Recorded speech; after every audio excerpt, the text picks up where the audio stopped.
Pernah nggak sih kamu ngerasa kayak kejebak di antara dua dunia? Di satu sisi ada dunia iman yang ngomongin hal-hal yang nggak kelihatan. Terus di sisi lain ada dunia sains yang menuntut bukti nyata di depan mata. Nah, kali ini kita bakal ngobrolin gimana caranya kedua dunia ini nggak cuma bisa jalan bareng, tapi justru bisa saling melengkapi. Yuk kita mulai. Nah, ini dia nih pertanyaan gedenya. Science versus iman. Seolah-olah kita ini dipaksa harus milih salah satu.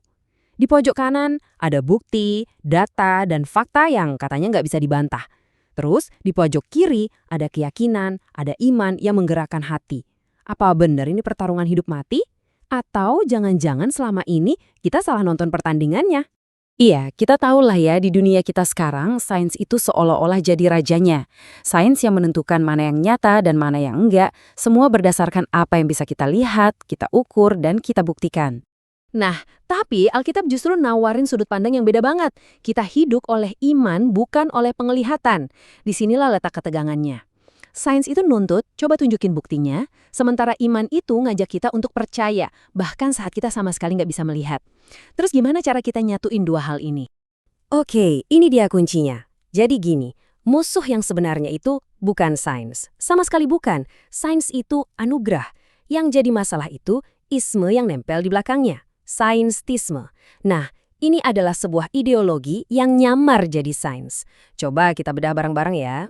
Coba dibayangin, sains itu kayak palu yang canggih banget, berguna banget buat memaku. Tapi saintisme bilang kalau palu itu satu-satunya alat yang kita punya. Jadi, dia coba pakai palu buat melukis, buat nulis puisi, atau buat ngerasain cinta. Ya nggak bisa kan? Saintisme ini mengklaim kalau sesuatu nggak bisa diukur secara ilmiah, nggak bisa dipukul pakai palu, berarti itu nggak ada, nggak nyata. Nah, disinilah masalahnya muncul. Dan akibatnya apa? Moralitas, keindahan, makna hidup, semua itu dianggap cuma reaksi kimia acak di otak. Saintisme ngelihat manusia bukan lagi sebagai gambar Allah yang utuh, yang penuh warna, emosi, dan spiritualitas. Tapi cuma sebagai mesin biologis yang rumit, sekumpulan baut dan mur tanpa ada jiwanya. Sebenarnya, ini bukan ide yang baru-baru amat loh. Rasul Paulus udah ngingetin kita ribuan tahun yang lalu. Waktu kita lebih memuja ciptaan, atau dalam kasus ini kemampuan kita untuk memahami ciptaan, daripada sang pencipta, ya kita sedang menciptakan berhala modern. Tapi ironisnya begini, bahkan sains sendiri pun sadar kalau dia nggak tahu segalanya. Justru dengan memahami keterbatasan sains, kita bisa melihat gambaran yang jauh lebih besar. Sains itu kan selalu berubah, selalu bertanya. Mari kita lihat beberapa buktinya. Masih ingat Pluto kan? Dulu dibilang planet, sekarang bukan lagi. Teori ilmiah itu terus berkembang. Belum lagi dunia kuantum di level subatomik, itu bikin para ilmuwan paling pintar sekalipun pusing 7 keliling. Realitas di sana tuh kayak sulap, aneh banget. Dan pertanyaan paling dasar, kenapa ada sesuatu dan bukannya tidak ada apa-apa? Sains cuma bisa diam. Ini bukan berarti sains itu lemah ya. Ini justru pengingat buat kita semua untuk rendah hati. Nah, ini cara yang keren banget buat nyatuin keduanya. Sains itu alat yang luar biasa untuk ngejelasin mekanisme alam semesta. Dia bisa jawab pertanyaan bagaimana planet bergerak, bagaimana sel membelah diri. Tapi iman menjawab pertanyaan yang jauh lebih dalam. Siapa yang merancang semua ini? Dan yang lebih penting, mengapa semua ini ada? Persis seperti yang dibilang sama pemazmur, langit menceritakan kemuliaan Allah. Jadi buat orang percaya, teleskop dan mikroskop itu sama sekali bukan ancaman. Justru sebaliknya, itu jadi jendela-jendela baru buat kita untuk melihat betapa agungnya karya Tuhan. Setiap hukum fisika yang ditemukan, setiap galaksi yang dipetakan, itu seolah-olah jadi bait baru dalam lagu pujian untuk Sang Pencipta.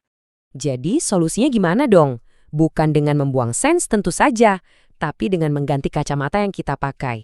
Iman itu bukan filter yang menghalangi kebenaran. Sebaliknya, iman itu adalah lensa fokus yang menyatukan semua kepingan puzzle, baik yang ilmiah maupun yang spiritual, menjadi satu gambar utuh yang indah dan penuh makna. Coba dilihat perbandingan ini. Sains itu kayak montir yang lagi bongkar mesin mobil. Dia periksa setiap mur dan bautnya, dan itu penting banget. Tapi iman itu ibarat si pengemudi yang tahu mobil ini mau dibawa kemana dan apa tujuannya. Sains ngasih kita apanya, iman ngasih kita mengapanya. Kita butuh dua-duanya biar bisa sampai ke tujuan. Dan inilah jangkar dari semuanya. Iman Kristen itu menegaskan kalau Kristus adalah pusat dari seluruh realitas. Setiap atom, setiap galaksi, setiap hukum fisika, semuanya diciptakan oleh Dia dan untuk tujuannya. Kalau kita pakai cara pandang ini, sains itu jadi semacam penjelajahan pikiran Kristus. Keren kan? Oke, teorinya kedengaran bagus. Tapi gimana cara kita menerapkan ini dalam kehidupan nyata? Gimana caranya mengubah laboratorium atau ruang kelas kita menjadi tempat ibadah? Nah, mari kita lihat langkah-langkah praktisnya. Ada 3 perubahan cara pandang yang penting banget. Pertama, ubah cara pandang dari kebetulan menjadi ciptaan. Alam semesta ini bukan kecelakaan kosmik, tapi sebuah mahakarya. Kedua, ubah fokus dari kekuatan menjadi kasih. Teknologi itu bukan cuma soal apa yang bisa kita lakukan, tapi apa yang seharusnya kita lakukan. Dan yang ketiga, ubah kesombongan menjadi kerendahan hati. Kita harus mengakui kalau akan selalu ada hal yang lebih besar dari pemahaman kita. Jadi apa yang bisa kamu lakukan? Mungkin besok pagi? Kalau kamu mahasiswa, coba deh pelajari sains dengan rasa kagum sebagai bentuk penyembahan. Kalau kamu seorang profesional, bawa nilai-nilai Injil ke dalam pekerjaanmu. Ajukan pertanyaan-pertanyaan etis. Dan buat kita semua, yuk jangan takut untuk mulai percakapan ini. Kita bangun jembatan, bukan tembok, antara iman dan sains di komunitas kita masing-masing. Pada akhirnya, semua ini akan membawa kita kembali kepada Kristus. Dia nggak cuma bilang kalau dia tahu kebenaran, dia bilang bahwa dia adalah kebenaran itu sendiri. Artinya, semua kebenaran, baik yang kita temukan di laboratorium maupun yang diwahyukan di dalam Alkitab, pada akhirnya bersumber dari dia. Sains bukanlah musuh, melainkan sebuah jalan yang, kalau kita ikuti dengan benar, justru akan menunjuk kembali kepada Sang Pencipta. Jadi, ini tantangan buat kamu. Minggu ini, waktu kamu lagi baca berita sains, atau mungkin bantu anak kerjain PR biologi, atau bahkan cuma sekedar lihat bintang-bintang di malam hari, coba deh berhenti sejenak. Tanyakan pada diri sendiri, gimana caranya ini bisa jadi sebuah tindakan penyembahan? Bagaimana aku bisa melihat jejak sang seniman agung dalam semua ini? Terima kasih sudah menyimak.